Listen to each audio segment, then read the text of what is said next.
Hey everybody, how's it going? Welcome into this improvisation live Q&A. Thanks for hanging with me here on this Sunday afternoon. It's Sunday afternoon for me anyway. Let me know in the comments where you're tuning in from. I always love to hear and see how many of you are tuning in from different parts of this country and all around the world. So just drop a little comment where you're watching from. And it'd be great to get into this stuff. And yeah, so this is going to be about improvisation specifically. And I'm going to answer your questions here live. So any questions you have about improvisation. And there are some questions that were submitted in kind of ahead of time. So I'll dive into those too because they might apply to you. You know, if somebody has a question about something, I'm sure it applies to more than one person, especially on a topic like improvisation, because there's a lot of similar questions about improvisation, and I'm going to hopefully answer them all for you today. So let's see what's going on. What's up, Andrew from Montreal? Jellyman from Sacramento. Boise, Idaho. What's going on? Igor from Germany. Thanks for tuning in. Eric. Hey, Eric. How's it going? From Charlotte. Troy Kaufman from Austin, Texas. Cool. Chris from the UK. Nathan from Hello. Very good. Jeremy from California, Laura from Connecticut, Amit came across your channel a few days ago, and I love your content. Watching from Perth, Australia. What's going on? Perth, Australia. So what's it for you? It's probably 2 in the morning. No, you're on the West Coast, so it's I guess behind that. So it's maybe like 11 at night for you. Thanks for tuning in. You only found me a couple days ago. Well, thank you so much. Yeah, there's a lot on my channel. There's a lot of different things there, and if you're trying to get better at saxophone or just improvisation or jazz playing, there's a ton of stuff for you here on my channel. If you just found it, I have like 500-something videos, so you can just start going back, and I have playlists, improvisation playlists, and sax playlists, and all different type of stuff. Portland, Oregon, what's going on? Love from Italy. I want to get to Italy sometime. True short story. Thanks so much. Marcus, Birmingham, Alabama, Wichita, Kansas. I had a couple friends from Newton, Kansas. I know it's not Wichita, but I don't know anybody else from Kansas. The Webb family, so Jacob Webb on bass, Nathan Webb on drums, and April Webb, the vocalist. Hi from Poland. What's up, Marius from Poland? UK, baby. What's going on? Florida. I meant Versailles. Sick. Spokane, Washington. Looking forward to it. Cool. Dublin, Ireland. Great. You watching the Open in Northern Ireland? Last time I checked, hold on, I got to check real quick. Scotty was ahead by 7, but he made at least a bogey and got her up, made a birdie. Sorry, guys, a little golf talk real quick. I just got to check the leaderboard. Where? Oh, Jesus, where's the leaderboard? I'll get back to that. Somebody update me on how the Open's going. Toledo, Ohio. I have the feeling that sometimes it doesn't really matter to follow the chords. If you have total control over the scales used in the song, you're able to use scale tones or their quality. Yeah, Mr. Ape Tape, we're going to get into all that stuff today because there are a lot of different approaches, and I'm going to really get into, if you know my approach, some of this will be not news to you, but it's good to hear again. But I'm going to be talking about, use of chords, use of scales, melodies, and do you need all this stuff? Playing outside, all this. I'm going to answer all these questions and kind of give my thoughts on all this. Berlin, Germany, from Virginia, Toledo, Ohio. There's a lot of people. Love it. Cyprus. What's up, Marios? Poland, Germany again. Full-time band director. I was wondering how you keep your chops up and continue to improve as an improviser while still giving your best to the students, trying to avoid director chops. Yeah, I can get into that too, because I am a full-time band director as well. A lot of people don't actually know that. I don't like to make it a big thing because I like to keep things sometimes separate, but it does apply in certain circumstances when I talk about teaching students and stuff. Subscribe from Tokyo, Japan. Lorna, Sifra, Jazz TV. Hey, thanks so much. I was in Tokyo in April. It was my first time to Japan. Me and my wife went. We went to Tokyo for 3 nights and then Kyoto for 3 nights, then back to Tokyo for 2 more nights. Unbelievable place. I can't speak highly enough about the time we had there and just Japan as a whole and the people and the culture and the food and the public transit and everything. I can go on and on and on and on. Unbelievable place. We're already looking to go back in 2027. We're going to try to go every 2 years. Unbelievable. We're going to go to Osaka, some other places down there. Then we want to go way up north. We got to work on our Japanese a little more, though, before we go too far out of the major cities. Dave, it's Wayne. What's up, Wayne? What's going on? What's the recommended amount of mojo you bring to jam sessions? Yeah, great question. So there's Give me 1 second. So there's yeah. So I'll get into improv questions. That's funny. Recommend of mojo you bring all the mojo to jam sessions. Too many people are just there to just play their song and try to get a gig and try to impress everybody. And bring the energy as a listener. Bring the energy as if you do go up and play as a band member. Remember, guys, this is not specifically improvisation focused, but if you go up on stage for a jam session, remember, you're part of a band. It's not like now it's the Dave feature. Everybody bow to him while he does a 1 hour solo over a blues, right? You're still part of an ensemble. So the best thing I can tell you about jam sessions is still remember that you're making music with other people. So put that first, whatever serves the music the most. That might mean you don't solo on the tune. It's a crazy concept, I know. But it's, it's one of those things where you have to serve the music. And at a jam session, yes, you're improvising and stuff, but you don't have to. But whatever serves the music. From Oklahoma, oh, hey, Penny. How's it doing? Another SSC member. By the way, we got some SSC members in here, Saxophone Success Community. We have, I saw Eric was here. I saw Marios popped in there, I think, for a second. Penny is here. Wayne's here. That's super cool. So my Saxophone Success Community, you guys could check that out. I think the description has the links for that, all that stuff. Maybe not. If it doesn't, you go to davepollack.com/SSC. This isn't about that, but shout out to the SSC members for being here. Nice hair. Yeah, I've been nice hair band. Oh yeah. So I haven't got my haircut since before Thanksgiving. It's July. So yeah, it's a new thing. My wife's been asking me to cut my hair for years, and I finally did it, and I like it. I don't really know what to do with it yet, but I'm figuring that out. But the hairband is funny because I was like cutting the grass and it was 1,000,000 degrees. I'm like, oh my God. She's like, here, take this hairband. I'm like, this is amazing. Paul from Nottingham, UK. Hey, Dave. Nintendo covers. What's going on? What's going on? Guys, everybody go check out Nintendo Covers channel. I know you haven't posted one super recently, but you have some great stuff on there it's basically transcriptions of solos from video game music. He did some of mine. There's some of Pat Bartley's that are unbelievable. Definitely go check out the Nintendo Covers YouTube channel.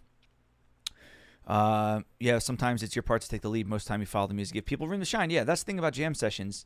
Bad hair day? Oh, I didn't think it looked that bad, but that's fine. How do you practice phrasing? Okay, so let's get into the improv stuff now. So I guess I'm going to say you can just rip your questions, and I'll just, as I answer one, I'll just pause the chat so I don't miss everybody else's, and then I'll just keep going. So you can just ask your question in the chat. And like I said, I do have some that on my phone here from Instagram and from YouTube that people asked. So I'll get into those later, but because you're here with me, I want to answer yours first. So let me just go back up for a second. So one of the questions, not specifically related to improvising, but you're a full-time band director. How do you improve as an improviser but still giving your best to your students? I think this applies to anything. If you have a day job, if you have, lots of life commitments, or you don't have a lot of time to practice, how do you keep up or how do you improve as an improviser? And I say, pick and choose because it's usually a time thing, right? Or you're teaching all day, every day. The last thing you want to do maybe is come home and just work on more music because that's all you've been doing all day. I tell people laugh, but I say when I drive in the car, like 99% of the time, I'm either listening to a business podcast, sports talk radio, or just silence. And then 1% of the time is music. But it's because I do music so often. So it's pretty interesting. It's nice to cleanse. Driving in dead silence, I love, by the way. Especially if windows down, just wind, nothing. It's great. So I would say be as efficient as you can with your time. There's these thoughts, and this is why kind of I've had a rub on the internet with the way I kind of preach certain things where, you don't have to learn every song in 12 keys. You don't have to practice 10,000 hours before you can go on to stage at a gig or something. Be efficient with what you want to get better at and what you think serves you best. And if you don't know, maybe then getting a teacher or just a mentor or just someone to just, even a colleague, be like, hey, what do you think? I want to get to here. What do you think, the path? Because if you know that your end goal is just to play at some jam sessions and hang out with friends and have fun, then you know that you're not going to be playing tons of tunes in 12 keys at 400 BPM, and you're not going to be playing tons of sight reading music that you don't know. Usually at a jam session, if you go up, you're calling the tune, or you collectively call the tune. You play with your friends, you're calling tunes. So I would say be efficient then with what you're practicing towards. So if your goal is, hey, I want to get better at, blowing over 2-5-1s over songs that have non-resolving 2-5-1s. Okay, pick a couple tunes that you like, that you enjoy listening to or enjoy playing, that include them. I want to get better at Coltrane changes. Okay, but you don't think you have to practice everything all the time. I think that's the biggest misconception about music. Even me, I don't like sit here and practice everything all the time, and I didn't. And yes, that means I don't know the things that other people can do, but I know what I need to know for the things I need to do. So like when I'm getting ready for a gig, later this summer, I'm going to be playing at PAX West. I'm going to be out in Seattle with Don Palumbi's Game Night Band again, and the next night, or actually first night, is going to be with the 8-Bit Big Band, not part of the convention, but the 8-Bit Big Band, Dom's band. So it's like I have to get those tunes ready because some of them are going to be new. I might not have played them. I played a lot of the 8-Bit Big Band music. By the way, check out the new album, just came out. I'm on a few of the tunes there. But it's one of those things where I know I need to practice for that. So I'll be listening and setting up. I'm going to maybe make a whole video about my process for that. Like I set up YouTube playlists with the charts, and I have my 4Score app, and I have all this stuff, and I set up, and I'm as efficient as I can. So that's the biggest thing, is practice what you think you need to do for the next step in your own journey, not just what everybody says you need to practice. Not even what I say you need to practice, right? So there's a bunch of questions. I will get to them. I'm scrolling down. How do you practice phrasing, long phrases, short phrases, and how to avoid playing consecutive 8th or 16th notes? Yeah, so that's something that isn't taught that often, because it's kind of hard to teach that, because it's not as easy saying, play this note over G7 and it'll sound like this. So the best way I would say to start practicing phrasing is to do shape transcriptions. I have a video here about it. If you're in SSC, I did a whole masterclass on that, an in-depth masterclass on the shape transcription. And basically what it is you're transcribing someone's solo, but not the notes, not the rhythms, no articulations. You're basically just drawing literally an outline of their solo to show where they play. So, if you got to listen through, okay, the solo is 4 choruses long. So what you do is you divide your paper or document, whatever. I like to do it physically, into 4 choruses. And then you leave space, and in real time, when you hear them playing, you literally start drawing. So if they start low, you draw low on the page. If they leave space, put space. If they play staccato, put some dots. And then as they build the intensity, go up. If they go down, if they go up. And then you could look back at the structure of the solo. And by the way, you're doing this to a solo that you like. That you're like, I like their phrasing. I like the way they approach this solo.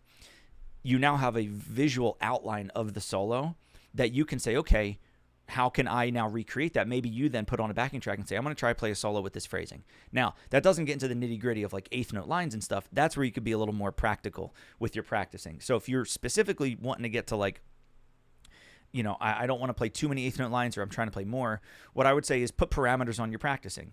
Say to yourself, I'm only going to play lines here with 4 8th notes in a row or fewer, and I have to rest after that. Boo-bap, ba-doo-da, diddly-da. Da da ba doo da ba da ba ba doo da ba ba doo da ba da ba doo da dee doo da bo ba doo da da da da. Whatever. That's just 4, and then you could say maybe 2 or 8 or 12. Find a way to put a parameter on yourself when you're practicing.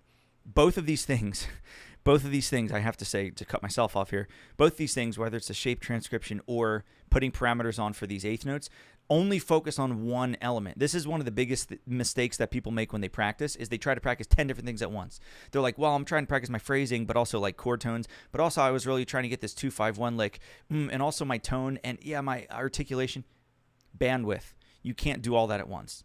Okay, I like working on cars. I have an older car that I like to work on and run around with and stuff, right?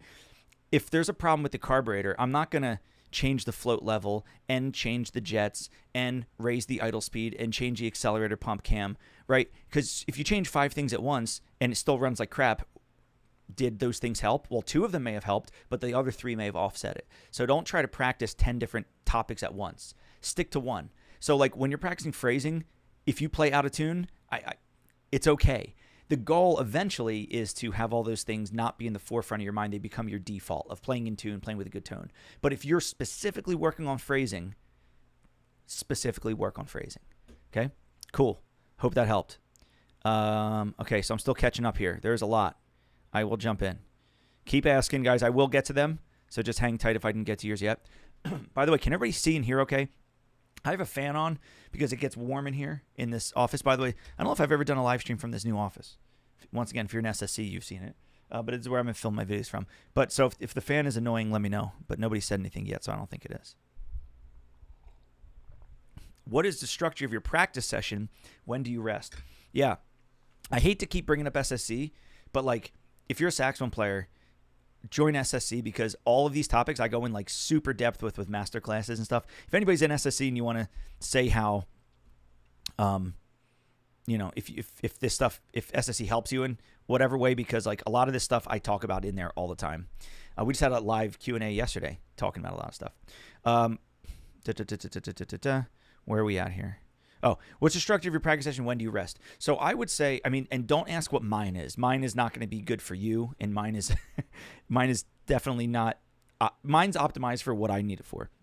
But I would say in a practice session, even if you practice for a long time, don't practice more than 4 things, like 4 sections. So I would say, and rest is up to you. Some people can play for 3 straight hours, no problem. Not me. I need to break it up. So I would say if you're practicing for an hour, let's use a generic. If you're practicing for an hour, I would practice no more than 3 things. Maybe 15-ish minutes 15 to 20 minutes on technique stuff, like maybe scales, arpeggios, reading an etude, something like that. Or maybe not an etude, but like just, stuff that you're just putting a metronome on. You're not improvising. You're not reading tunes, whatever. Maybe 15 to 20 minutes. And it's like, it's subjective here. 15 to 20 minutes on some written stuff. So maybe you're learning new tunes or transcribing. This is where you get into like actual songs. If we're talking jazz, you're reading tunes, you're working on a piece for, you have a big band, you have a gig coming up, whatever. And then the last 15 to 20 minutes, I would say, is improvisation, where you're putting into practice some of the things that you've been trying to look at or trying to transcribe and adding in lines and 2/5s and whatnot. I always like to leave that for last. It's almost like the dessert. And I like to start with the technical stuff because it kind of sets me up better. Now, before that, there's like an intro to the warm-up, like a warm-up to your practice where I like to just blow. Just play anything. Just get the reed warmed up. Once again, saxophone player. Get your instrument warmed up. Get your fingers ready. Get your mind ready. Get your embouchure set. Just playing anything you want, really. And then dive into the practice. And then I would say that's when you go into the more structured stuff, then songs, then improvisation. And once again, you might ask, well, where does transcription fit in? Maybe in the middle. Well, where does writing out new lines? That's maybe improvisation. It's not exact, but that's what I would recommend. And if you need breaks, just put them in between each one. Also, you didn't ask this, but if you're practicing multiple instruments, like saxophone players, if you're like, hey, I want to practice saxophone, clarinet, and flute, whatever, I would say first, until you're at a proficient level on all of them, don't put them in the same practice session. If you want to be good at clarinet, have a clarinet practice session. Don't say, well, I'll practice clarinet for 5 minutes and sax for 5. Now, if you're at a point where you're like, hey, I have to play this like Broadway show or something or community theater show, and I need to switch between these instruments, then in practice, it is sometimes good to just go 5 minutes on sax, 5 minutes on clarinet, 5 minutes on flute, 5 minutes on sax, just so you get used to having to move your embouchure and your thought process for the instruments quicker. Because sure, if you practice clarinet for an hour straight, then flute for an hour straight, you get used to it and you set. But in a show, you might have to just play sax for 20 minutes and then pick up a flute for 2 measures. And you got to be able to do that. So that's where I would say just switching fast. Favorite jazz ballad? Ooh. God. Can it be? So I'm going to, because this is my live stream and you didn't pay to be here, I'm going to answer it the way I want. I don't know if I can answer just overall jazz ballad. Maybe my favorite jazz recording of a ballad of all time is They Say It's Wonderful, Johnny Hartman and John Coltrane. That's maybe not that song is my favorite, but that recording might be my favorite ballad recording of all time. Although that's so hard to answer. I don't know. Okay, Andrew asks, what's a simple way to utilize chord changes instead of just playing over a scale? In other words, choosing the right leading tones throughout the progression. Is it a conscious choice? Yeah, so I don't know if, and by the way, I am going to be referencing, like I've been referencing SSC and some other stuff that I've done, not because I'm trying to just shamelessly promote my stuff, but it's because I made those resources for a reason that go way more in depth than I can do just talking to you. So if you haven't checked out my masterclass called The Best Way to Create Melodic Solos, I have a 6-step voice leading process where in that one, I just talk about landing on the third. You can do it with any chord tone, but I talk about utilizing chord changes and leading into them using like leading tones and chromatic leading tones and diatonic leading tones, and I go into that in my courses and stuff. But I think the voice leading and using leading tones and enclosures and neighbor tones is going to be the best way for you to really nail chord changes and play melodies without just running up and down the scale. The scale chord thing has always been a touchy subject with me. People are like, well, if it's a major chord, I play a major scale, and dominant chord, I play mixed. And like, yes, but that line of thinking from the beginning, a lot of times, like it restricts you, because then you just instantly see G7 and you just play G mixolydian, where we should be thinking about how do we create a melody that goes from chord to chord to chord that, yes, might use the notes of G mixolydian, but it's not inherently a G mixolydian scale over G7. It's we're voice leading into and out of G7, creating melodies that we can use the notes of the mixolydian scale. I always say jazz happens at the bar line. So like if you have, let's take a 2-5-1, D minor 7, G7, C7, C major. It's not what you play over D minor or what you play over G or what you play over C. It's how do you get from D into G? How do you get from G, that tension, to resolve back to C? So I would say voice leading is the best way about that. All right, here we go. What's your, Lorna Sifra, Jazz TV, what's your take on jazz vocalists who can also play the saxophone? More on scatting or sax improv balance?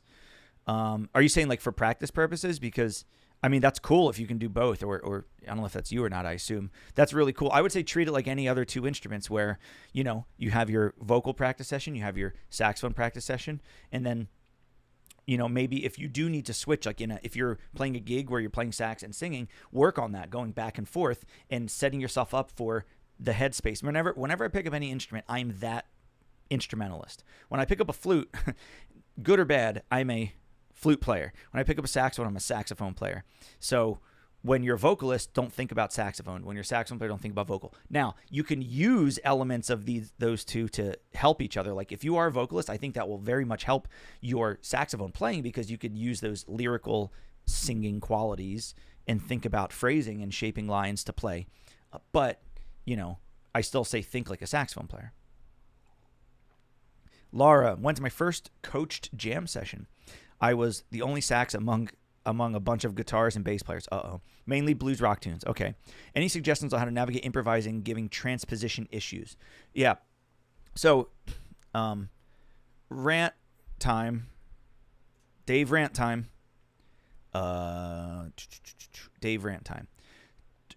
First of all, it's 2025. If we can't hit a button on Sibelius or Dorico, Finale, whatever, MuseScore, to hit transpose to hand to people, you're being lazy, right? And the fact that rhythm section people always think that, oh, all the horn players should just read concert. I say if you go to a jam session, you're a sax player, start bringing B flat or E flat charts and hand to the rhythm section. If we're expected to transpose from concert, they should transpose from E flat or B flat. That seems fair to me. If they whine and complain, then say, well, make sure you give us, I'll give you your concert part if you give me my E flat part. Start giving them E flat parts. Tell them Dave Pollack told you to do it too. Tell them to come after me. Don't let them blame you. Tell them to come for me. They can find me. I can take it. But so there's two different questions here, I think. Suggestion on how to navigate improvising given transposition. So, well, the first thing I would say is if you have to now, let's get back to it. If you have to transpose for whatever reason, like, they're just like, hey, we're adding you on, so we didn't plan to have you, and we only have concert charts, or we're all reading off one page, so we have to be concert, whatever. I would say work on transposing from concert. My rant was, kind of tongue-in-cheek, but kind of not. Like, why do we have to transpose? But whatever. I get it, but I would love to see their faces. If I said, oh, it's an alto part, just transpose. But I think it is good to know concert. Like, I know I could read from concert to alto and from B flat to alto as good as I can read alto. Sometimes I accidentally transpose because I get used to reading concert charts so much that I'll just start transposing automatically and not realize it. So that's also bad. But I would say work on it. Use it from a numbers perspective. So when you see B flat, or whatever. That's a 1, which is a G for me on alto, and it's a C for me on tenor. So I kind of use like a number system, like 1, 2, 3, 4, 5, 6, 7, as like a B flat major scale. So for me, G is 1 on alto, B flat is 1. So 1, 2, 3. When I see B flat, I think 1. I think G. It's one of those things where the good news is with a blues or rock jam, a lot of it's going to be centered around one key center. So as long as you can find the main key center, in a blues or rock jam, it's going to be a lot of concert E, concert A, stuff like that. So pentatonic scales, and somebody actually asked, Nathan, the next question actually asked about pentatonic scales. If you know your major and minor pentatonic scales, as long as you can find that main key center. So even if you're not worried about all the chords, if you see like, oh, it's in A. If you know A, okay, it's a half step below B flat is G. Okay, F sharp on alto. Okay, A like dominant, A like bluesy. Okay, I can use like my A major or minor pentatonic scale, F sharp, once again, F sharp minor major pentatonic scale or blues scale or something. Then you can start going from there and finding a main key center. And I'm going to talk about, once all the questions are asked, I'm going to dive into some other topics, unless they're all the things I want to talk about kind of get brought up about improvisation. But in situations like that, specifically rock, blues, not like jazz with all the chord changes situations, the overall key center is going to be like, besides obviously the feel, the groove, the rhythms, the pocket, and all that, the non-note musical elements, I always say, that's going to be the just finding a main key center and just using everything you can, groove-wise, articulations, phrasing, to fit into that overall key center is going to be the best thing. Even if the chords move a bit, usually in that situation they always come back to the 1. So that'll be pretty cool. What up, Skip? How you doing, man? Good to see you. Okay, or see you, sort of. See your name on here. How can I use pentatonic scales without sounding repetitive? Yeah, so the problem with pentatonic scales, well, not problem, it's a double-edged sword. Go Phils. The thing about pentatonic scales that's tough is that they work really well over a variety of situations, but it's easy to just start on the root, go up, go down. Treat a pentatonic scale like any other scale and work on it even though it's, there's skips in it, there's intervals. That's a 5-note scale. Practice it like you'd practice other scales. Like maybe I'm going to go play it in thirds. So in a major scale, you'd go 1, 3, 2, 4, 3, 5, 4, 6, right? In a pentatonic scale, if it's major, you'd go 1, 3, 2, 5, 3, 6, 5, 1, 6, 2, 1, 3, right? You can practice it like that. And then you can do a bigger skip. Then you can do it in octaves. Another way to do it is whenever you play it, don't start on the root, right? Start on the 5th of it. Start on the 3rd, whatever. Another way to practice it is do all the inversions of it. 1, 2, 3, 6, 2, 3, 5, 6, 3, 5, 6, 1, 5, 6, 1, 2, 6, 1, 2, 3, and all the keys, and then do it going down as well. Every permutation of it that you can, like the Michael Brecker approach, which is you have this core collection of notes. How many different ways can I alter it and change it around to create different patterns and different finger patterns over this one collection of notes, and then you can apply that over tunes, I would say. The other way is just be conscious of what you're playing, and if you feel yourself falling into your default trap of the same lick, record yourself when you're playing and notate that and stop when you feel it. That's the bigger issue. How you guys doing today? All right. Thanks, everybody, for being here. We had some, 75 people in here. It's awesome. And you can share this around if you want other people to jump in. Share the link. Text it, YouTube it, email it, Instagram it out. Share it out. Be awesome. Here we go. Kevin Millard, my lord. I'm in high school right now trying to make connections, but I've always been a bit shy.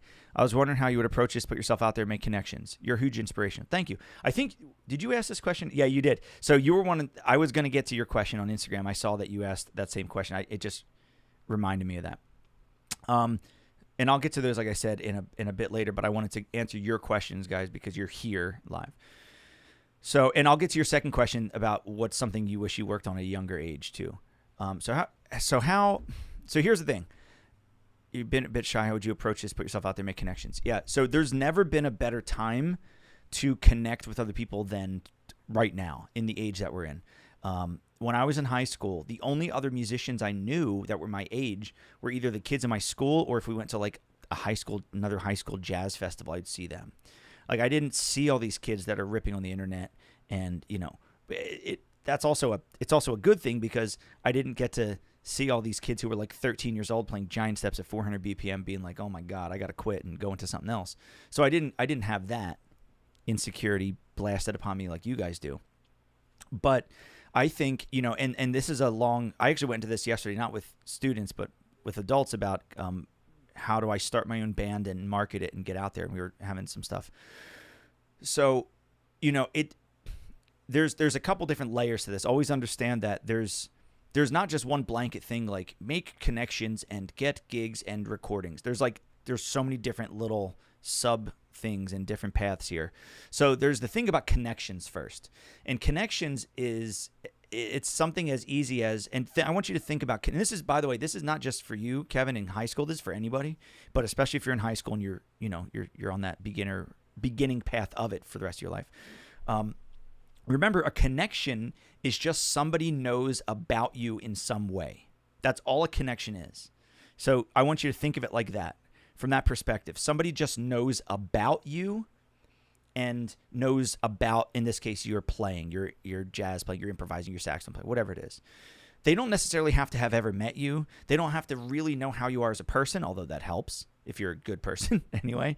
But a connection is just in the mind. For example, in my phone book right now, I have in my phone, in my contacts, I have probably 40 saxophone players, like professional saxophone players, like saxophone players that if somebody asked me for a recommendation, or I couldn't do a gig and they're like, can you get a sub?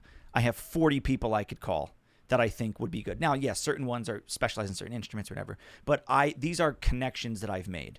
Now, I have their number, so it's a little deeper level than just I've seen them on Instagram, and that's the second step. So the first thing, go back to connections. You can get yourself out there now with the digital age, with YouTube channel, with your Instagram page, whatever.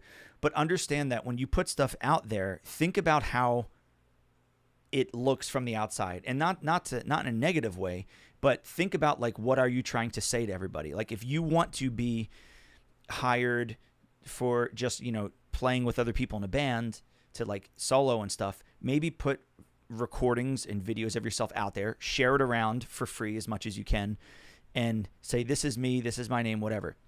Then once you have something out there, then there's nothing wrong with reaching out to people who are further along than you. Say, hey, whether they're your age, a little older, much older, hey, I really like your stuff. I like your playing. I like your approach. I like your whatever.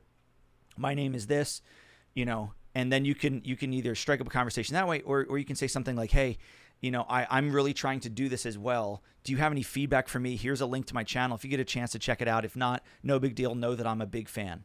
If I got that message from you, I'd be like, oh, I'll absolutely check it out.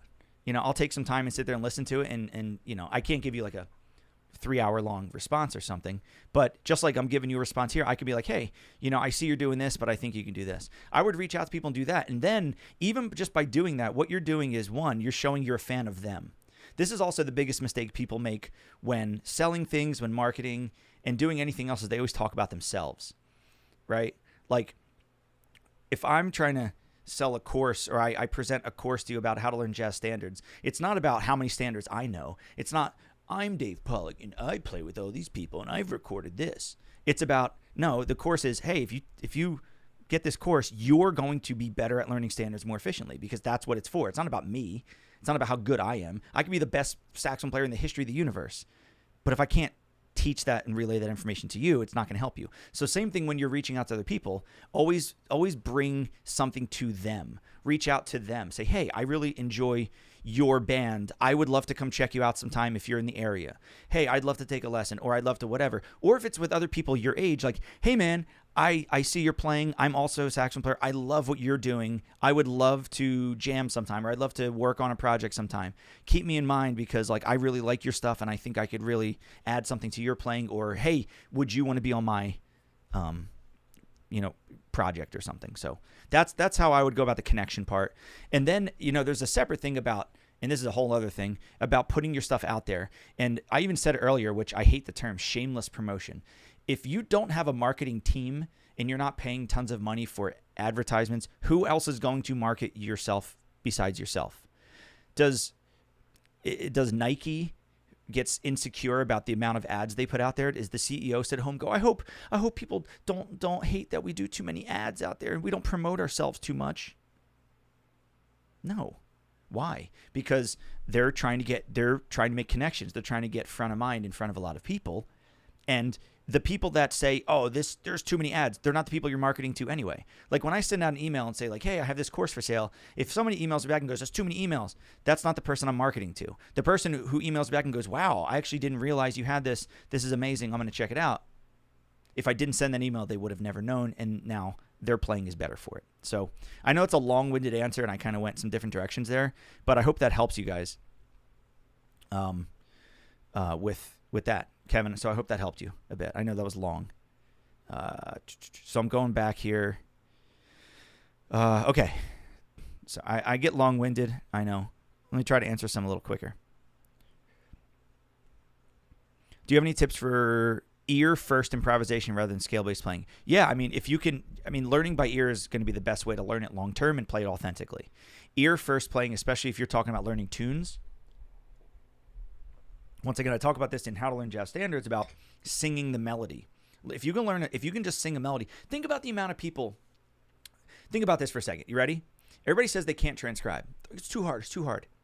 You're a musician and you can't transcribe it, and you have musical ability. Not knocking people that go to a Taylor Swift concert, but are all of them musicians? Probably not. I mean, all the people who go to jazz concerts aren't musicians either. But do most of the people at a Taylor Swift concert sing along? Yes. Now, are they singing perfect pitch? No. But are they singing? Do they know when to sing? Are they singing the inflections that Taylor's singing? Yeah. Why? How are they able to do that? Answer, obviously, is they've listened to it a lot. They've internalized it. I use the term internalize over memorize. Memorize to me is like you just read something and you regurgitate. Internalize means you know it.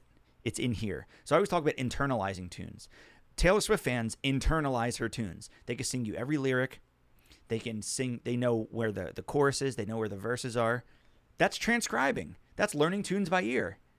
They're learning melodies by ear, right? So, like, think about that. You know, when you're trying to learn jazz songs by ear, sing the melodies, know where the bridge is, know where this is. Then it's like, yeah, then you could use your musical ability to say, okay, I'm going to listen for the chord changes now, and I'm going to maybe try to blow through it, and then maybe use a lead sheet to kind of like check your work and all that. So, but yeah, learning by ear is the best.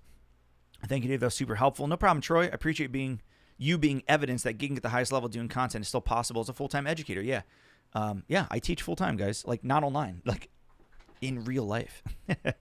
I would love to be able to do this full-time. That'd be amazing, to just make videos and make courses and do that. So maybe one day, who knows? Wayne, you got a question. If playing tenor and trying to transcribe the melody of piano music, what's the tips? Is using the lower octave okay? Yeah, so you're going to be a whole step away. So when you see a B flat on piano, that's going to be a C for you. Tenor is going to be your note, your like written note is C, is going to be a whole step above the concert pitch of B flat to create concert B flat. So yes, you can change octaves, absolutely, because sometimes piano music can go kind of high. Drop it down the octave. So I would just look at the shape of the line. You see if it's going too high. Like, for example, the top, just say middle line B flat on piano, the third line right in the middle of the staff is high C on tenor. Low B flat, the first ledger line below the staff, that's your middle C on tenor. Okay, so it goes, tenor's pretty low compared to piano. So if you have like the top line or the top space E on the piano, that's going to be an altissimo F sharp on tenor. So yeah, you're going to have to drop a lot of that stuff down an octave. That's totally fine. Nathan, how do you know when you're good enough to participate in jam sessions? I would say, well, so it depends, because I've heard people that were definitely unprepared to play jam sessions that technically were there. It's not like saying, how strong do I have to be before I can try to bench press 405? Like, okay, you're going to hurt yourself if you don't. But like, you can literally go up there and just play the melody, and that's it. And if you can play, you can go up there and not play the melody. You can go up there and just squeak the whole time. Theoretically, you're not going to die. You know, you're not bungee jumping without a bungee. But I would say for you, if you want to feel confident, be able to play a tune, the melody, and maybe improvise if it's that type of jam session you want to improvise. You don't have to know a million tunes, because a lot of jam sessions, you know, call people up. But if you're the type of person who's practiced one tune, I've seen this a whole bunch. You practice one song, you can go up there and be like, hey guys, I really want to play this one song. And just say like, hey, I worked on this one tune. Can we just do this one song? Most of the time, everybody's going to be like, yeah, sure. Especially if it's like a common tune, like a jam session tune. If you're like, hey, I've really been working on playing an F blues and I want to play Now's the Time. Sure, everybody loves playing a blues at a jam session. So literally, if you can just get through a tune, I would say that's good enough. But even not even, you can just play a melody, and that's fine as well. But I would say if you at least know one tune that you can call at the session, go for it. GXF forever. I just got here. Are we talking about motivic development? Yeah, we were. We are. We sort of are. We're going in and out. I'm just answering questions. Do you have an example of a visual representation of musical shapes? Like my shape transcription? Yeah, I mean, just go check the video out. Search on YouTube here separately. Search Dave Pollack shape transcription. And I literally do it in the video. So go look at that. And it literally explains it and shows it. I do it in real time. Andrew, do you recommend or discourage memorizing chord tones? I have the notes under my fingers, but I can't name the chord tones on the spot. Do advanced musicians just know them from playing them and memorize? Yeah, so it's one of those things where like, and I love analogies, as you guys know. Give me a second. My throat's killing me.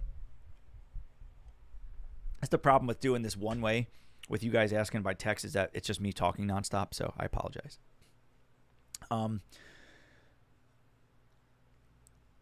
So you're asking a couple different things. You say, do you discourage memorizing chord tones? You have the notes under your fingers, but you can't say them. I want you to do this right now, Andrew. Raise your right hand.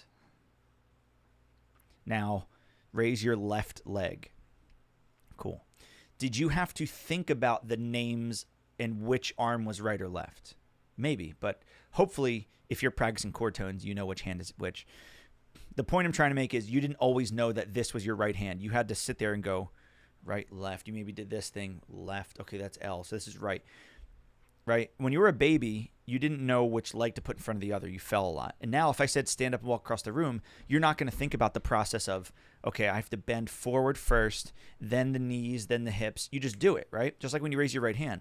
So if you ask me, what are the notes of G7, I can play them without thinking about them. But I can also say, oh, it's GBDF. Playing them is going to be more important, right? Because in a jazz concert, I don't think I've ever heard anybody go, all right, man, take a solo, and you go B, G, D, F sharp, E flat. Now, if you want to make a funny scat solo, sure, but the point is to play them, right? So that same thing with transcription. If somebody says, should I write down the transcription or just know it on the instrument? I say know it on the instrument first, and then second level is if you want to have it like just cataloged for a long time or to analyze it visually, then write it down. Always know it on the instrument. So the fact that you know them on your instrument first is good. Yes, I would say advanced musicians do know the chords from playing them and from internalizing them. So I can probably play it much faster than I can speak them. Like if you just said to me, if I had my sax in my hand, you said E flat 7, I just know it because just like my right hand, left hand, raise your right leg, raise your left leg, throw a baseball, whatever. It's just there, right? I can play saxophone much better than I can speak and much quicker. And it's much more innate for me. It's much more default for me to just say, oh, what are the notes of play an A minor 7? But if you said, ask me the notes of A minor 7, I could also rip those off, right? So I would say knowing them on the instrument first is great, but it is good to know them, like speak them and know what they are. Even if it takes an extra second, and even if you have to use your fingers, like if you're a sax player, like if you can feel it, A, C sharp, E, G. Oh yeah, A7, okay. Thoughts on Billy Strayhorn compositions? Yeah, they're some of the best compositions ever in the history of music. Not just jazz music, music. I love them. They're amazing. So that's my thoughts on them. Very lightning. Thanks so much. Cool. Yeah, guys, keep asking your questions. I'm going to get to them. I'm going to try to not be so long-winded for each one. By the way, if you ask a question and you're here right now, or you're watching this, I guess if you're here right now. If you know you have to go in 5 minutes, you can still ask your question. I'll get to it. You can just come back to this video later. It'll be on my channel as a regular video after. You might just have to go into where you go to videos, click live on my channel, and it'll be there. So if you ask a question and I don't get to it and you leave, I will get to it. So don't be afraid to ask. I know you didn't ask me, but they're fire. Oh, yeah, nice. Love it. Keith Thomas, I'm in England. Cool, cool, cool. How do I play alto in tune, particularly middle F and E? Those are your problem notes? Geez, what about D? Or the palm key notes? Yeah, so saxophone, especially alto, is hard to play in tune. It's much harder than tenor. Remember, tenor, guys, is like bowling with bumpers. Super easy. Everybody hates when I say that. Kenny G agreed with me when I brought it up to him, though, in front of Ryan. It was great. And Michael Wilbur. It was awesome. But playing alto in tune, I have a video once again on here about playing in tune. SSC, I have a whole masterclass on how to play in tune. But it's really about figuring out your setup, your instrument, where the notes lie, and your default embouchure. Then slightly adjusting your embouchure to fit. That's literally what I do. As a saxophone player, whether it's alto or down to bari, especially alto and soprano, but the more the higher pitch the instrument, the more out of tune the notes are going to be because of the frequency difference between blah, blah, blah, blah, blah. When you play, you're never going to find one embouchure that works for the whole instrument. So I always talk about finding maybe middle F sharp, middle B, whatever. Find the middle of the instrument so the majority of notes are roughly in tune in the middle. Then you adjust as necessary. So find your middle. Then here's what I would do to play specific notes in tune. Play the middle and see how far out of tune it is one way or the other. So play first without looking at the tuner, like have a tuner up, but close your eyes, play the note until it is centered. You're just centered. Then look and see where it is. If it's slightly sharp, okay, now you know you need to open up and say, I'll get the tongue a little lower, just slightly, not dropping your jaw or anything. Still keep a firm embouchure so it's not wavy. Then close your eyes again. Now play it and try to feel where that is, and then open your eyes and then see, did I go too far? Did I go too little? The use of a tuner, by the way, is to tune your ears so you know what in tune sounds like. So you know what in tune sounds like. The goal of a tuner is that it just reinforces that, yes, I'm playing in tune. It shows you that in a visual representation that, yes, what I'm hearing is in tune. If you always practice playing in tune, when you play out of tune, like if you're in a concert and you don't have a tuner in front of you, you'll know it more quickly because you're so used to hearing what in tune is. In tune, in tune, in tune. Funny story about that. The opposite way. So I used to teach at an elementary middle school band for 11 years. And I don't know if you know about elementary middle school bands. They don't really play in tune that well. They don't play with great tone, but they're on they're 9 years old, whatever. So I'd be there every day doing group lessons and ensembles and all the time. And I remember I had a gig it was either a Friday night or something. It was like, it was probably Friday night. So I had Monday, Tuesday, Wednesday, Thursday, Friday here in ensemble after ensemble after ensemble, out of tune. And it was a big band concert Friday night. So it was like right from work, drive, go to the concert. And as soon as we started playing, we just did the hit. I'm sitting there playing lead alto. I'm looking around like, I asked guys, I was like, something feel weird to you? Like sound weird? They're like, no. You know what it was? The band was playing in tune. And it was like a weird feeling because I had been so used to hearing out of tune. Usually it's the other way for people. They play in tune and then they like teach like one lesson or they do like one masterclass at a school or something. And they're like, oh, this band plays out of tune. But when you hear it all the time, not that like I didn't know how to play in tune because I was playing in tune. That was the problem for my ears. It's just that I was used to hearing out of tune so much and trying to get it in tune. But when I played with a band where like the chords would just lock, it was like it felt weird. I was like, what is, it's like, I thought it was like the bass. I was like, is there like something reverberating? I was like, my teeth feel weird, but it was because the band was playing in tune. It's pretty funny. Joanna's Cats. I learned phrases and licks in 12 keys via the circle of fifths. Chromatic. Circle of fifths isn't chromatic. Chromatic is chromatic by half steps. Circle of fifths is by fifth or fourth. It's up to now not possible without some failures. Hey, it's fine. When do you think I can switch to the next exercise? Oh, okay, I get what you're saying. So when you're practicing stuff, especially like stuff in 12 keys where it's like an exercise or whatever, phrases, whatever, some people are like, you can't move on till it's perfect. Take it slow. Get it slowly perfect, and then you can move on. But I'm also a believer, I talked about this in the beginning, that you don't need to know everything in 12 keys. If you want to, just for your own, I want to just be fluent in all 12 keys, that's fine. But like, it doesn't mean you have to practice one lick and memorize that one lick and internalize it in 12 keys perfectly at 300 BPM before you can ever practice anything else. You could work on multiple things concurrently. You can be continually doing this. What I would say is be very structured with your practicing. What I used to do and I do with students, that I would say, all right, we're working on this lick here. Let me hear it in 12 keys. And I would write down the keys that need work, or I would literally give a score just so we know where the ranking is of each one. Because just say this one needs work, this one needs work. Well, if this one's like a 9 out of 10, this one's a 2 out of 10, But I would say, okay, here's the score, whatever. These 5 are perfect, 10 out of 10. You don't, whatever. These 4 are kind of weak. You got to work on them. These 3 are really bad. So then I would say work on those 3 mostly for next week. Don't work on them all equally. You shouldn't sound good when practicing.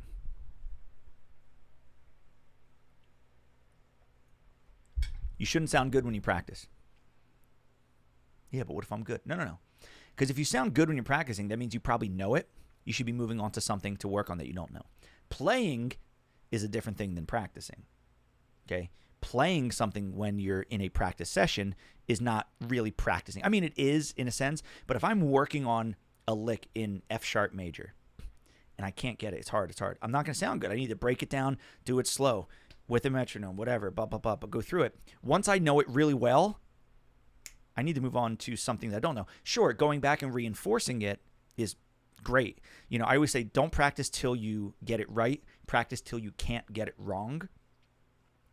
But there's a point where, okay, once I know it, I don't need to go back and do it. So like if I'm practicing 12 major scales and 11 of them are like perfect and 1 is really hard, you don't need to sit there and go through the whole circle every time. Work on that 1 to get up to speed.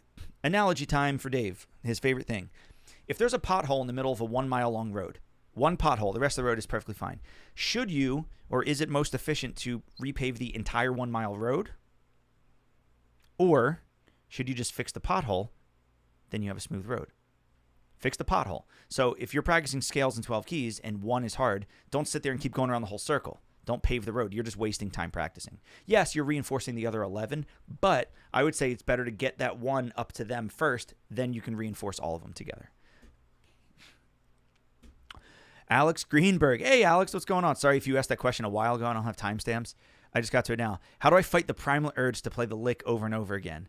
It permeates my vocabulary to the point where tears stream down my face as I fall into muscle memory that is my prison. Alex was a former student of mine. How you doing, buddy? I hope you're doing well. If you're still on here, I hope you're still on here. If not, yeah, he was a former student of mine. Great. How do you fight the prominent urge to play the lick? Well, first of all, all you Gen Z kids need to stop. Even though the lick was like from a while ago, but like the Gen Z kids just love it. Now it's the Mario Kart lick more with my buddy Nathan. But how do you fight it? Don't fight it. Just do it. Just lean in. Whatever. Mark Smith. Dave, I'm just about to go out and eat my Sunday roast dinner cooked by my amazing daughter. Awesome. I'll catch up on the replay. Thanks for everything. Your enthusiasm is incredible. Cheers. Cheers to you, buddy. I hope you enjoy. That sounds awesome.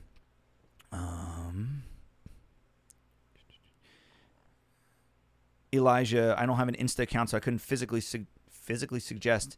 But for your blues challenge, I'd say play avoiding the root note. So basically never play B flat for a couple bars. I already did the blues challenge, though. Sorry.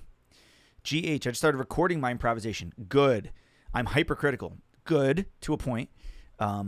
What are some helpful ways to listen to recordings of your own improvisation? Yeah, so just like listening to yourself speak. I remember when I first started making videos where I would talk in the videos, like not just like a playing video, just talking. I hated my voice. I still don't enjoy listening to my voice, but I listen to it now not as a person listening to a person's voice. When I edit my videos, because I still edit all my videos, by the way. I don't have a team here. I do hire editor Dan from the Hang podcast, though, to do my thumbnails now, most of them. All the good ones are him. But that's neither here nor there. But when I edit my voice now, I do it as like, it's like a business transaction. I'm not listening like, oh, I don't like my voice. I just go through it.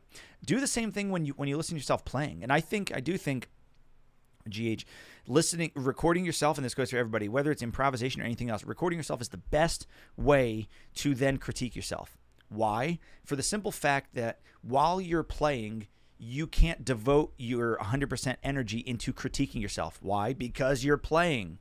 Even if you say, oh, I'm on autopilot, I can really listen, there's still some brain power, that bandwidth I always talk about, putting into your playing that you can't put towards critiquing yourself live. You know, when you critique yourself, that's what you should be doing. And to go further, when you critique yourself, you shouldn't be listening to just everything as a whole. You should be picking out specific elements. So just say, for example, you said improvisation. Okay, I'm just blowing over tunes with a backing track. Record, let me listen back. All right, I'm going to listen to my phrasing only. Forget pitch, forget notes, forget articulations, forget rhythm, just phrases. Okay, and then you can go from there. I want to listen for, and by the way, what you listen for is up to not me, it's up to you. Like maybe you know that you need to get better, or like maybe while you were practicing, you were like, hey, I'm trying to get better at, my intonation when I improvise, because when I read music, I play in tune, but when I improvise, I just forget about it. So when you go back, that would be what you're listening for mainly. I'm only going to listen for pitch. I'm not listening for the notes I'm playing. I'm not listening for rhythms, articulations, phrasing, only for pitch, and be hyper-focused on that specific element. Don't try to listen to everything, okay? That's how you really get better, is by critiquing yourself in a pointed way. Stay in this one lane. Then you maybe, if you want to listen for multiple things, then listen again. Go back and critique yourself for your note choices. Then go back and critique yourself for your range or use of rhythms, whatever. But don't just listen and say, was it good or bad? Right? Analogy time from Dave, because Dave loves analogies. For those of you who know football, I'm talking real football, not like the one where you use your foot, called soccer. North American football. If you lost the game, right, what do you need to work on? Think about it. What do you need to work on if you lost?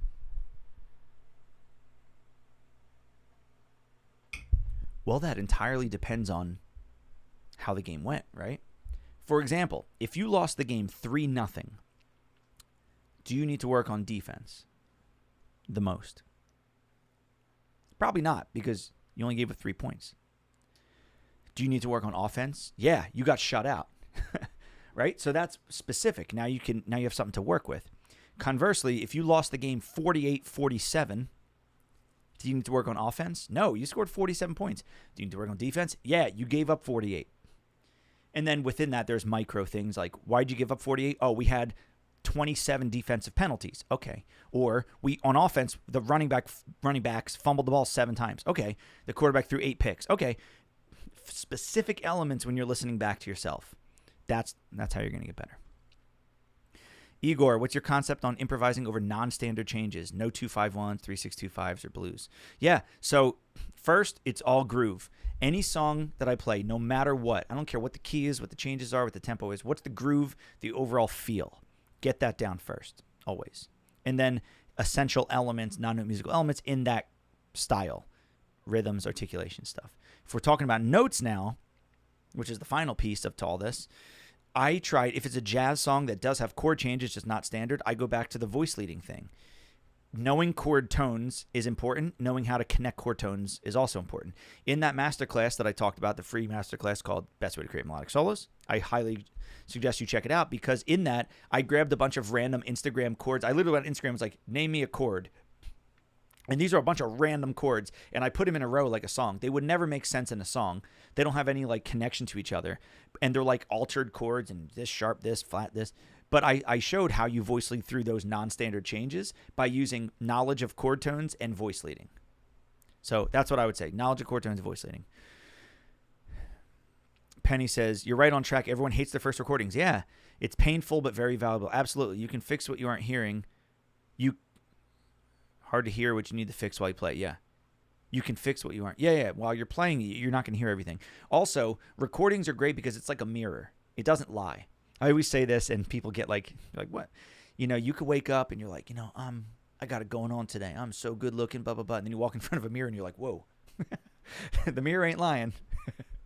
So there you go. Same thing with the recording. Like, there's been so many times when I was like, man, I think that went well, but let me listen back. And I'm like, oh. But there's also been times when I was like, that was terrible. Like, I really didn't like it. And I listened back and I was like, oh. Me and Ryan Devlin and I just recorded the Hang album. It was about a month ago now. Actually, exactly a month ago. It was June 20th. And coming soon-ish, later this year. And, we did a bunch of takes of each tune. And I remember in the moment how I felt about some of the solos. And I remember one was like, and Ryan was like, we should take that take. And I was like, And then I didn't listen to it for like the last like week and a half. And then I listened to it was like yesterday, I think. And I was like, actually, I think it was okay. So, getting some space, that's a different thing than critiquing practice. But just being able to listen to yourself critically is cool. All right. W analogy. I always try. DK Sax. What's up? That's a cool name. I like that. How do you know when or if you need to get your mouthpiece refaced or worked on?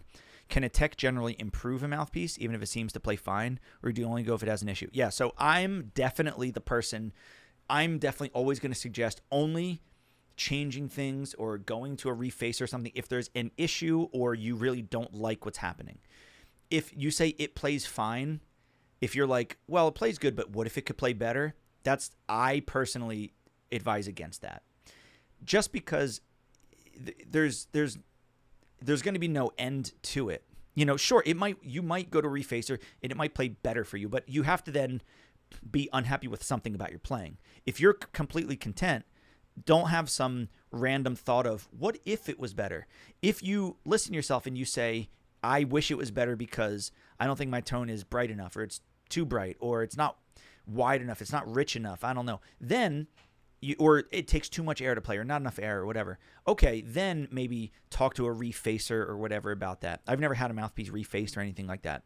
I played Boston Sax Shop stuff. It played great. I like it. If I didn't like it, I wouldn't play it. And I liked it. And I actually had a 7 for the mouthpiece I'm playing first, and it felt too constricted. So I said to Jack, I said, hey, it feels too constricted. What's the best option? He's like, let's try an 8. Not like fix that one, not like mess with it too much, but let's try this 8. I tried the 8. Bam, that was it. It opened everything up. The upper range didn't feel as constricted. The altissimo was able to pop easier. Done. Because there was a specific thing that I wanted to have fixed. So yeah, I'm also the person who really values time on gear. What I mean by that is, if you are constantly changing gear, you're never going to be locked in and comfortable enough to then have it do what you want, because you're just going to be changing it constantly. My alto, I've owned 2 altos in my life, besides ones that I've been like given for various reasons. I've only played 2 in my life.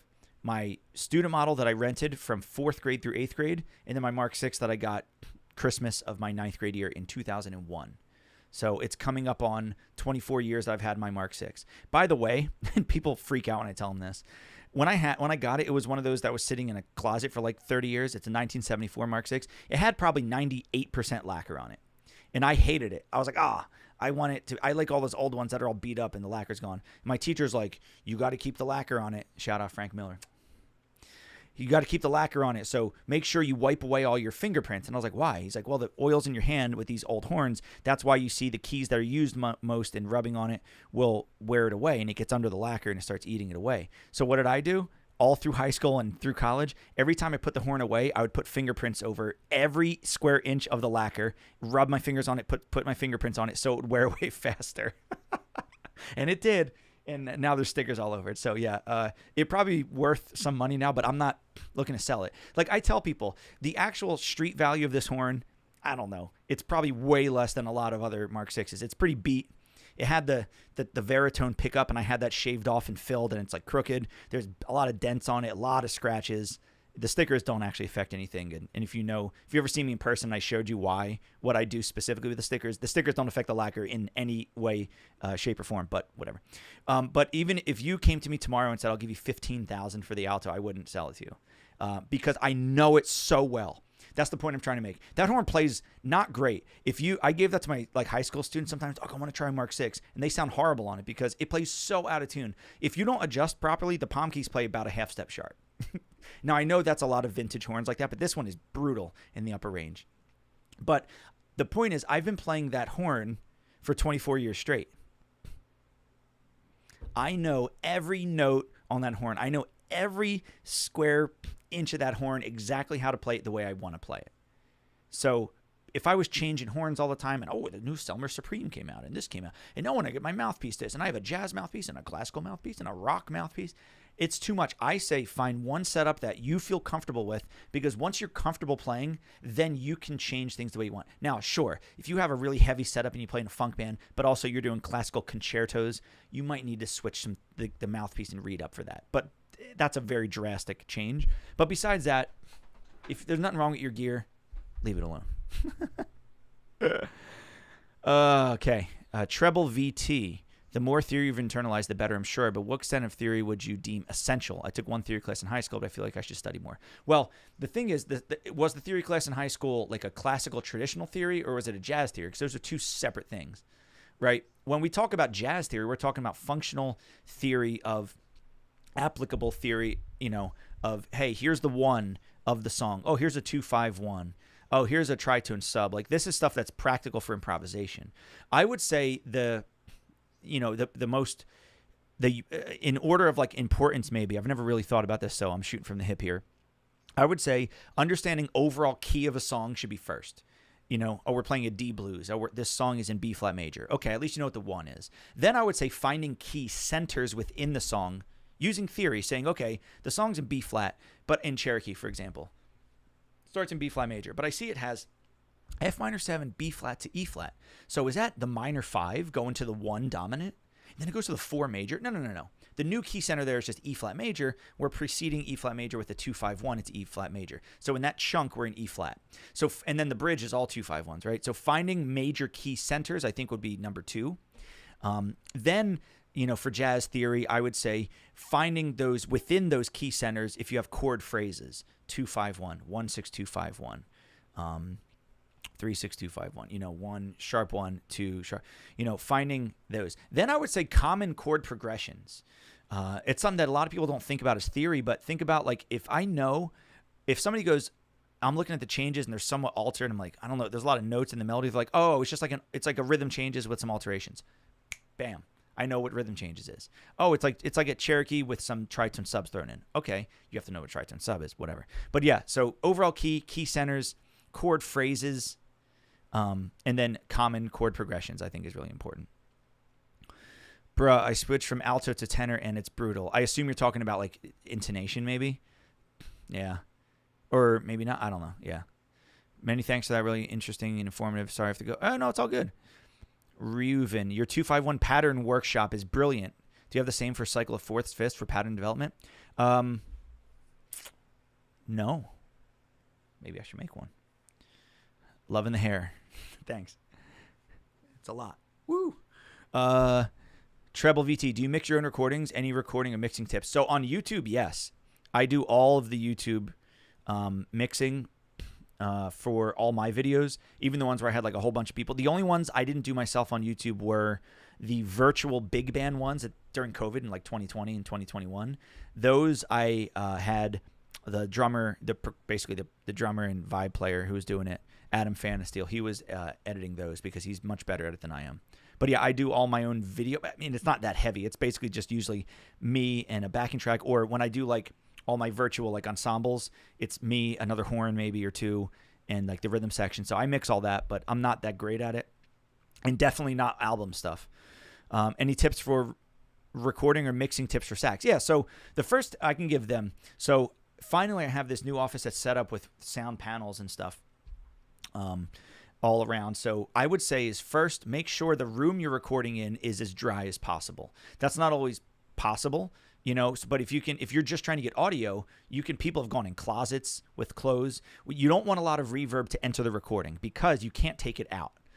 And you might find a room that just has great recording. Or you might be like Caleb and do, echo sax in parking garages and in cathedrals and stuff where you get that reverb, but that's for the natural reverb.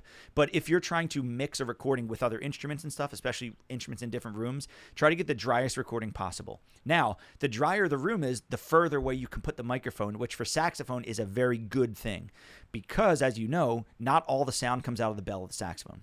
So one thing people do, and which I used to do all the time, now I can actually finally, in a room like this, it's pretty dry. Not perfect, but it's much better. With my microphone, it's a large condenser, a tube condenser. what I used to do, because my room did have reverb, I got really close to the mic. I would turn down the gain, so I got really close, so it would, not really pick up a lot of the room reverb. The problem with that, as you know, if you're a saxophone player, you play an open C sharp or a palm key note, all these keys are open, the air goes there, then you go to a low B flat, and all of a sudden all the air is here. So then you're relying on not peaking and a compressor to kind of do that, which kind of stinks. So the further away you can get the microphone from you, and also key noise, air, spit, all that. Brass players, it all comes out of one spot, so it's a little easier like that. But you want to get the mic as far away from yourself as you can, within reason. That's why you see in recording studios, you'll see the mic, and usually up higher too, because the sound kind of goes like this with the keys and everything. So if you can get it up here, a couple feet away from you, that'd be best. The next thing I would say is make sure when you test the mic, so you don't clip, test on a low B flat, because that's going to be the loudest note, because all the air is coming out of the bell. So test bop, bop, bop. Another tip I would say is if you're recording at home, have presets. When I record videos, I use Logic, because most of the time I'm talking, playing sax, and have a backing track. 95% of my videos are those. When I add other instruments, I have a separate thing for it, but I have a preset template that I just copy every time that has all the volumes already set. The gain levels are I have a Scarlett interface is already set. So everything's set there. So once you find what works, don't have to redo it every time. So I use EQ, I use a compressor, and I use some reverb.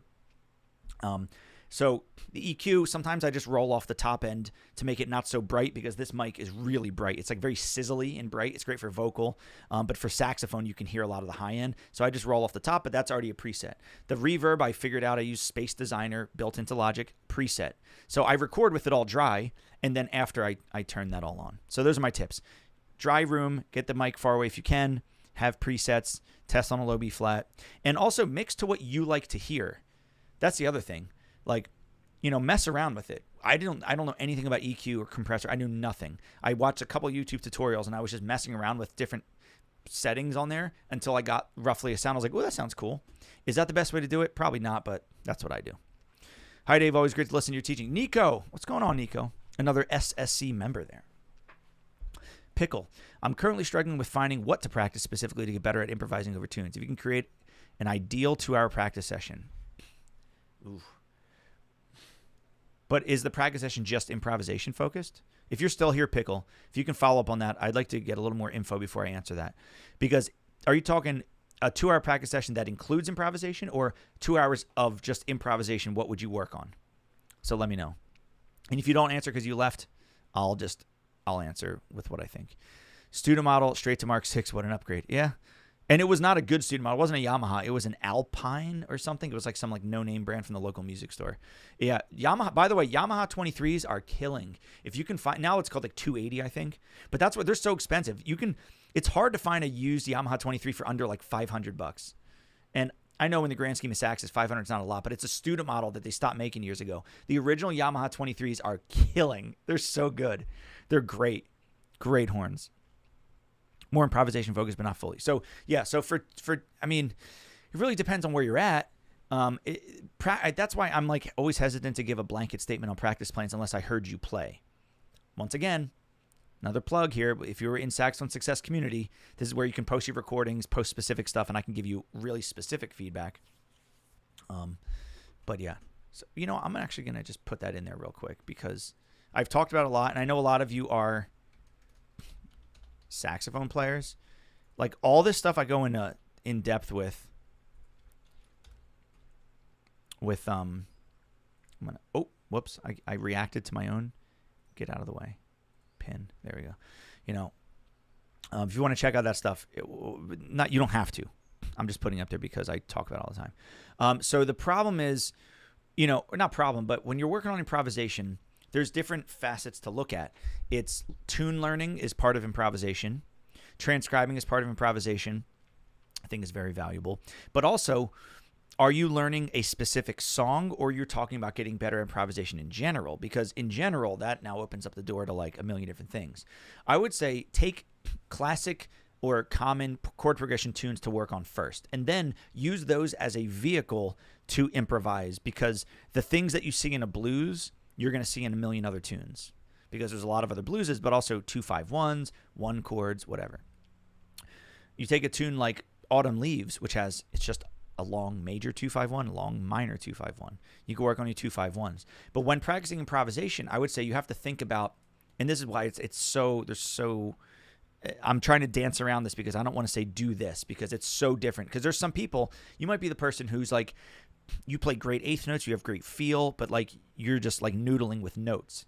I would then, if you're that type of person, I would suggest working on like my masterclass talking about voice leading, specifically putting parameters on your playing to hit specific chord tones in each measure and approaching them from above, from below, from enclosure, working on that. If you're the type of person where you can nail all the notes, but you sound like a robot because you have no feel, I would say let's work a lot on transcribing and maybe take a transcription and play in the same style as that person, play the same rhythms as that person, and then play their solo and then create your own solo based off their solo.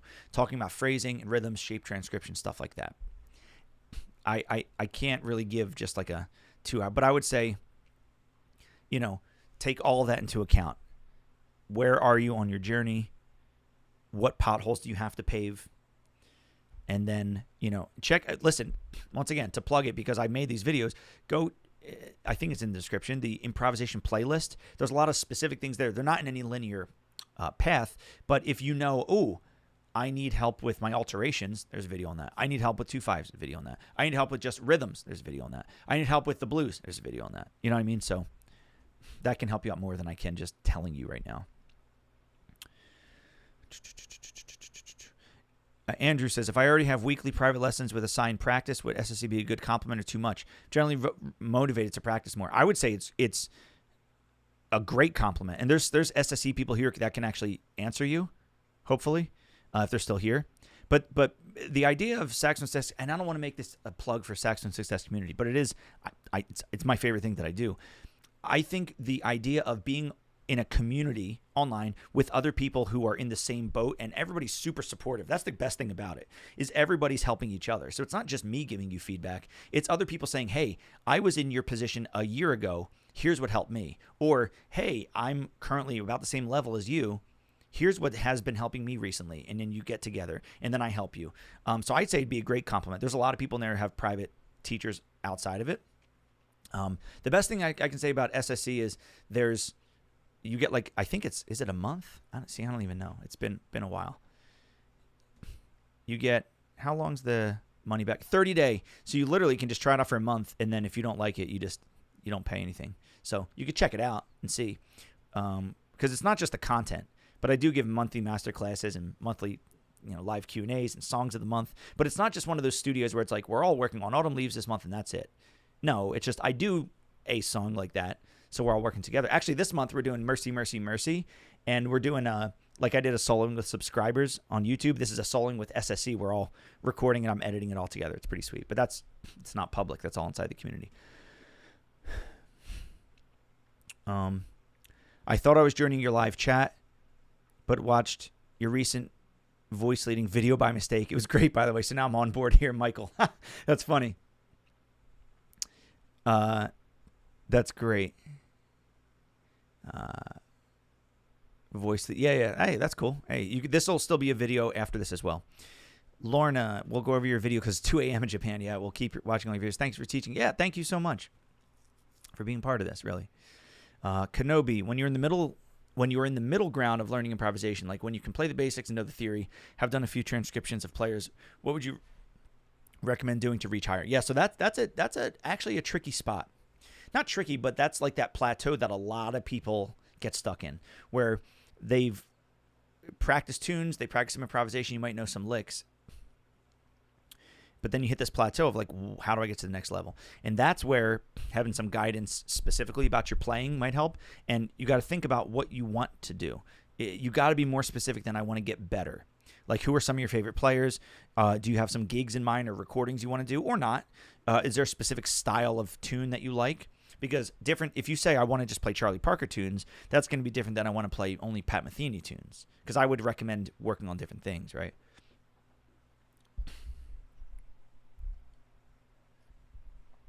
But, it's about, I think that's where transcription really takes off, right? Not only just transcribing people's solos and learning them and analyzing them and adding them to your playing, but also writing your own songs, writing your own melodies based off of things that you like writing new things is going to be that gateway to kind of break the plateau, because so many times when we just play, remember, improvising is composing in real time, but if you never have that pause button, you're going to just be reaching and searching and noodling, and it's like, But if you stop and say, okay, I'm going to write a new melody or write a solo in the style of this person using some alterations that I've worked on, using tritone subs and Coltrane chain, whatever, then you write out that melody or write out that solo or write out that etude, you work on it, and then say, all right, now I'm going to take that, what I wrote, and now I'm going to pull out some lines that I like or some parts that I like or some phrases. I'm going to work on them, and how can I alter those phrases, and just like, let me improvise around that. So now you're giving yourself direction. It's not just, let me play over a blues.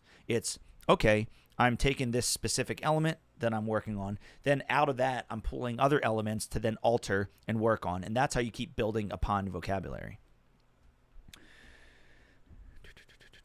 I was playing close to the mic with the gain down. Huge tips. Yeah, so, yeah, if, that works, but, the volume you got to use a compressor more with that. What about the tenor Yamaha YTS 23s made in Japan? Good value for resale? I'm never going to comment on value and value for like money-wise value. I think they're great horns. I don't know if they're a great investment or value. I mean, they stopped making them already, didn't they? So I don't know if they're going to keep going up in value or not, but I don't know about that stuff. That's why, like I said, I don't even like playing other people's horns. I like playing my one, and I never want to sell it. There is a number where I would sell it. I don't know what that number is. But like I said, $15,000. It's not worth a third of that, I don't think, actually on the market. But if you offer me $15,000, I wouldn't sell it. If you said 30, I'd probably sell it. And there's a boat I want to buy. So, all right, we're getting close to the end. I do have to leave in like 5 minutes. Literally, well, I have to leave my house in 8 minutes. So if I end the live stream in 5 minutes, that gives me enough time, right? Do you have tips for All-State Jazz? Yeah, I don't know how your state does it. In New Jersey, there's 3 parts. Is it 4? There's like a scale. There's 4. There's a scale part where you have to play some like a Mixolydian or Dorian or blues scales or something like that. There's a written piece that you practice, like an etude leading up. There's some sight reading, and there's improvisation. I would say with those, for those type of auditions, the best, I don't want to get into the specifics of it, but obviously go in as prepared as possible. I would say audition as much as you can, even if you don't think you're ready, because the only way to get better at auditioning is to do more auditions, because you could be a great player but not a great auditioner, and usually that's experience, because you get in your head. You're not used to playing in a room with like 3 judges, whether it's blind audition or not. You need to get that experience, just like performing. You could be a great player in your bedroom, but if you're on stage in front of 3,000 people, are you going to play equally as well? Or are you going to, or not? Or are you going to fold? So I don't know. I can't give specifics, but be as prepared as you can going into it. Know that in any audition, everybody's going to make a mistake. You will make a mistake, at least one. So don't let 1 turn into 2, turn into 4, turn into 8. Don't let it snowball out of control. If you mess up the first scale, don't get in your head and then you're like, oh, I suck, I messed up, and then you mess up everything else. You mess up, you can't do anything about it. Play great the rest of the way. Understand that. I always tell everybody that before we go on stage for a concert. I said, every one of you, me being the director, every one of you, including me, is going to make a mistake. I'm going to cue the wrong thing. I'm going to trip over a cable. I'm going to forget to move a mic. It's how you respond to those little adversities and keep going, right? Now, if you get a 99 out of 100, I don't know what the scoring is, and the person who beat you and there's only one spot and they get 100, you can't do anything about it. There's no defense, right? If they happen to just play perfectly and they're like a professional player in high school, there's only so much you can do. But if you play to the best of your ability and don't let the moment get to you, that's going to be the best tip for you. Okay, I got to speed run these last couple comments. Any advice for retaining tunes you don't play as often? Do you have practice? Any practice session where you just play old tunes? Yeah, I would say there are tunes that you're just not going to know. There's tunes I haven't played in 20 years that if somebody called them tomorrow, I probably wouldn't be able to get through them. So yes, there are some times when I put on backing tracks for just tunes I used to play and I haven't played in 15, 20 years. I'm like, yeah, let's just play this tune. So yeah, you're not going to remember every tune. You're not going to internalize every tune for the rest of your life. So yes, it is good, especially if you want to know those tunes again, to practice. Just practice those old tunes. Keep them up. When it comes to a specific song, what would be your method of learning how to solo over the changes? Yeah, so I have a few videos on that about like the 3 levels of playing a tune. Even if it's not the tune you're practicing, the same things apply. And my course, How to Learn Jazz Standards, is exactly what you're asking. It goes through the whole thing, so if you want to check that out. It's about listening to classic recordings of the tune, a bunch of different recordings, trying to learn it and sing it by ear, getting the non-note musical elements for the style you want to play it in, rhythms, articulations, all that.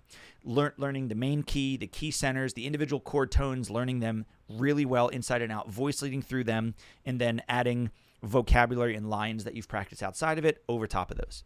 Whew, there you go. That's jazz. Treble. When I research altissimo, everybody says practice overtones. When I fail on overtone or altissimo, no, I don't know what to do after. Any tips to make overtone practice more approachable? Did I do a video on overtones? I probably did, or altissimo. It can help. When I fail on overtones, tips to make overtone more approachable. Yeah. I got to put that workshop back out because I think all of that is in the Saxophone Success workshop, which is inside SSC. It's all about overtones and undertones and altissimo and stuff. I don't know. I would say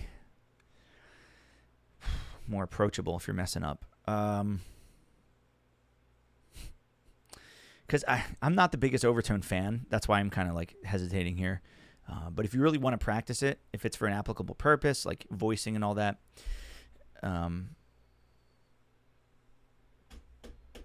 yeah, just nail the ones you can first, I would say, before moving on. Think about why you're not able to get them. Is it an embouchure thing? Try different. You have to try something because eventually it can work for you. Use more airspeed, less airspeed. Is your reed too hard, reed too soft? Yeah. Just keep going with it one at a time. Don't just go, blah, blah, blah, mess up. Blah, blah. Get the first octave perfectly. Then get that fifth perfectly. If you're on saxophone, B flat up to F. Then get, B flat up to B flat, and then from there. And Nico says, it is. SSC is fantastic. Dave's is one of the best instructors. Communicators are fine. Oh, thanks so much, Nico. Appreciate the advice so much. Love your work and more. And one more question. What is a good intermediate tenor? I honestly have no idea. I only know student model horns and pro horns. I also wouldn't recommend getting into the intermediate thing because to me, it's like, what even is an intermediate horn? It's like a student horn with slightly better materials at like triple the price. I don't know. I would say get a used pro horn, probably for the price of and you don't have to spend tons of money. I'm not saying like a used Mark 6 for $6,000. You can get a used whatever. I don't know. I'm not good with this stuff. I don't know a lot of horns. Once again, I'm not a gear person. I don't keep up with that stuff on purpose. Dang.